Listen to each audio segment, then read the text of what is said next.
22:20. Time for another story time.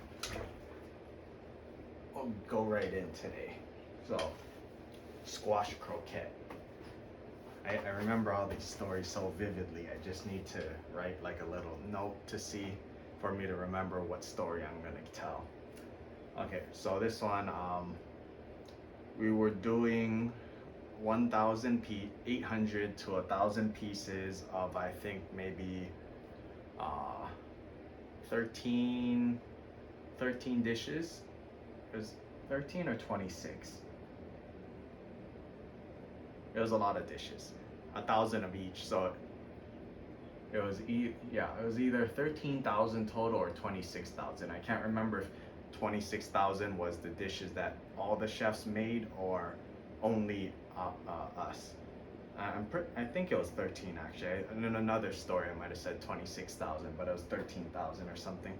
Anyways, we had to prep for like 2 or 3 weeks for this event because it was such a big one. We had to make 1,800 to 1,000 of 13 different dishes in small portions. It was for the Nordstrom opening, and this was the event that we said we were told we're gonna get paid a lot, because obviously if you make 13,000 dishes, or I remember the chef got paid 80,000 and 86,000 or something like that, because I asked him about it. And then so me and the other cook who did like most of the work assumed we're gonna actually get paid well, because all the other catering events we did for him, we made basically $2 to $3 an hour. So we thought like, oh, he's gonna make it up for us this now we're gonna get like 5 to 10,000 per person. Anyways, we did the whole thing and I got paid $800. This was the big payday, and when I confronted him about it, he said, "Oh, don't you want me to invest this money into the restaurant?" And then I said, "No. Why you said we're gonna get paid, and like all these other stuff we took less pay because you told us we're gonna get paid more on this one." Anyways, he screwed us over on that one. Got paid $800 or 800 or 900 for this multi-week event that he said we're gonna get paid a lot. And then he tried to sell it to us like, oh, don't you want to invest in the restaurant? And then I asked him like, is it investment under our name, like what, or is it under your name? And and he was like, yeah. Basically he was like, oh, I made $80,000. I'm gonna pay you 1,000 and pay you 1,000. I'm gonna invest in my restaurant, which it doesn't help us that he's investing it in his own restaurant. So unless he was gonna give us percent ownership or something. Anyways, onto the story.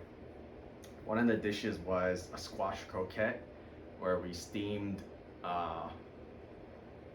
squash, and then we diced it, and then we put like carrots and other stuff in there, and then we rolled them into balls, and then we froze them, and then we did the standard breading procedure, which is flour, egg wash, not fluffy panko. We actually ran it through a Roboku, so it was more fine, and panko.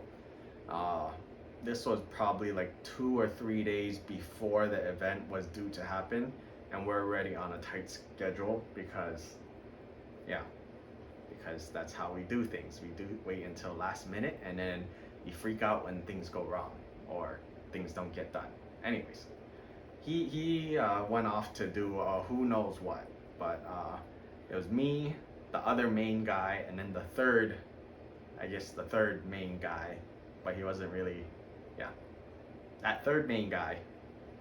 He came like maybe 1/3 of the events just to help for free because he wanted to, because he was friends with the chef or whatever. Anyways, he was helping me bread all these balls. Like we made 800 little balls like this, perfect spheres, and then we froze them on a sheet pan, and then after a couple hours. Then we took them out. Then we had to work fast, otherwise the balls would melt because they were really soft too. That they would mush. Their own gravity would make them smush into like oblong spheres instead of being perfect spheres. So we had to work fast, freeze it because it had to come out of the refrigerator. We had to ball it before it came to room temp, or so it's smush. Then we'll put it in the freezer, and then after that we'll pull it out. Then we'll do the whole breading procedure. So I was working with the other guy. There we got them all frozen, and then we're just going like we filled it up like okay, first tray, second tray, third tray, fourth tray, fifth tray, whatever, right? And then when we took them out from the bottom, we breaded them, and then we put them back in, right? Makes sense. The first one in is the hardest frozen. You bread it, you put it back in the same slot. Then you just keep going up, right? And I stood there and I kept working, and then he was like the runner guy who would just run into the freezer and with full sheet pans. It's like the size of this board, this part of the board. So really big, and then they're all spaced out like this. And there's maybe over 100 on each one. And he did the whole thing, and then he was like, I told him, okay, go count how many are in the freezer, because I had to do the math to make sure we had enough, the X and Y axis, because the mixture, we just had mixture. So we had to see how close we were to getting how many we needed. And he went in, and then he counted them, and I was like, and he came out, he told me, I was like, that's not right. There's a pan missing. And then he went back in, and he counted again, and he's like, nope, there's this many. And I was like, no, there's one missing. We should have one more, because we ran out of mixture or whatever, we're finished. So I was like, let me go look. I go look, and like I go in the refrigerator, then inside the refrigerator is a freezer, then in there I look at the rack, and it's rack, no rack, there's nothing on this one, rack. I was like, there's one missing. And then I looked down, he put one rack on top of another rack, and then I was like, oh fuck. I lifted the lip of the first one, and like it's just like completely smashed. Squash croquette. That was my original nickname for that, but then it would give it away.